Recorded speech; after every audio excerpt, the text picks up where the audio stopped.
Now we will see as to for whom this concept of private trust is important and relevant.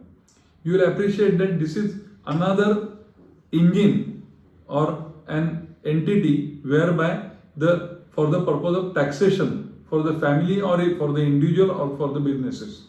Taking an example of a family, a taxation is possible with respect to the individual member of the family, that your income of the family can be distributed, can be shown to be income of various members of the family. In addition to that, the HUF can be formed and that will be a separate entity for the purpose of taxation, and some amount, some income can go in the HUF also, and that also can be assessed as an independent entity for the purpose of taxation. Similarly, a private trust is also a creation of a statute, and therefore it is also treated to be another entity for the purpose of taxation. Accordingly, the amount or the assets which are put in this particular private trust, they will be separately assessed, and accordingly the taxation will be done at the rate of marginal maximum rate of tax on the same as like that of a AOP that we have seen in the last lecture.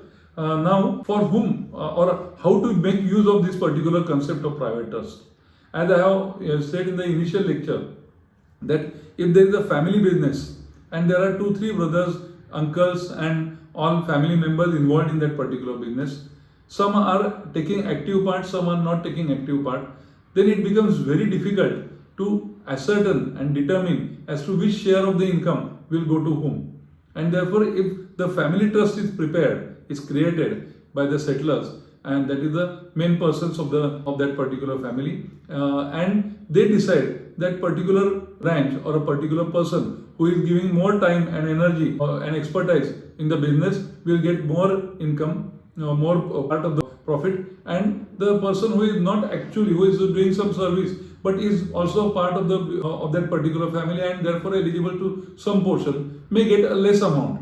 So very important thing is that under this trust act, under this trust deed, which will be a private trust deed or a family trust deed, we can decide and ascertain the share of income, and we can also ascertain to whom how much share of the income will go, how much share of the benefit will go. So whatever is the beneficial interest, I am not to use the word income here, term income, whatever is the beneficial interest or benefits which are going to be derived from that particular trust, that can be ascertained that to a certain individual in the certain proportion that particular benefit will go. Accordingly, this helps to reduce the differences in the family to a great extent, and all the family members who are involved in the business can get the benefit of it and at the same time can be very happy. This arrangement is very flexible.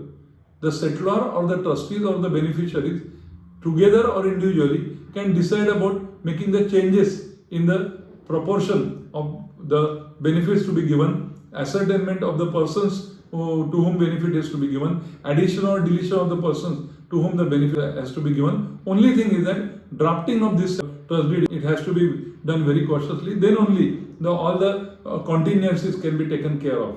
Now, second thing is that for the purpose of carrying out the business also, this particular instrument, this particular vehicle can be used. The private trust or a family trust can do its own business also. Like it can control the shareholding of the businesses, it can on its own carry out the businesses and derive the income. Therefore, receiving the profit and receiving the loss for any business is also possible for the purpose of this. Therefore, this is another vehicle under which a business activity also, a commercial activity also can be carried out. So this is also very important part. Like a partnership firm, the trust also can carry out the business under the aegis of that particular trust deed. Again, the provisions of the trust deed are very material, and therefore the same has to be drafted. The trust deed is required to be drafted very properly.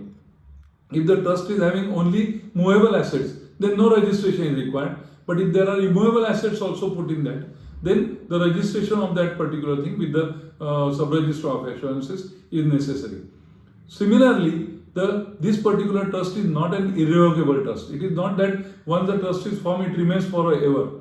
There can be a provision in the trust deed put by the settlor or the liberty can be given to the trustees or the beneficiaries as to when it should be revoked. Therefore, it can be revoked also. In case we were talking about the disputes also, in case any dispute comes in this, then the dispute is required to be referred to the district court of that particular jurisdiction where the trust is registered, and it is the district judge who takes care of that, and accordingly the disputes are resolved. In my opinion, another important aspect or important part of this is that UK or USA, there is no inheritance tax as on today applicable to the inherited property in India. But there is a possibility that inheritance tax may come in India, or some sort of a succession tax is likely to come.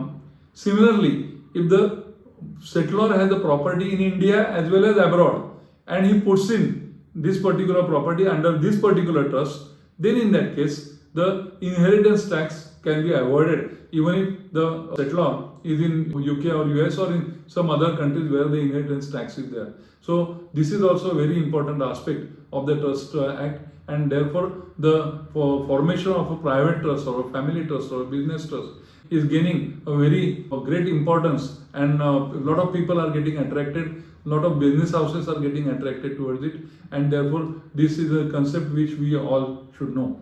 Thank you.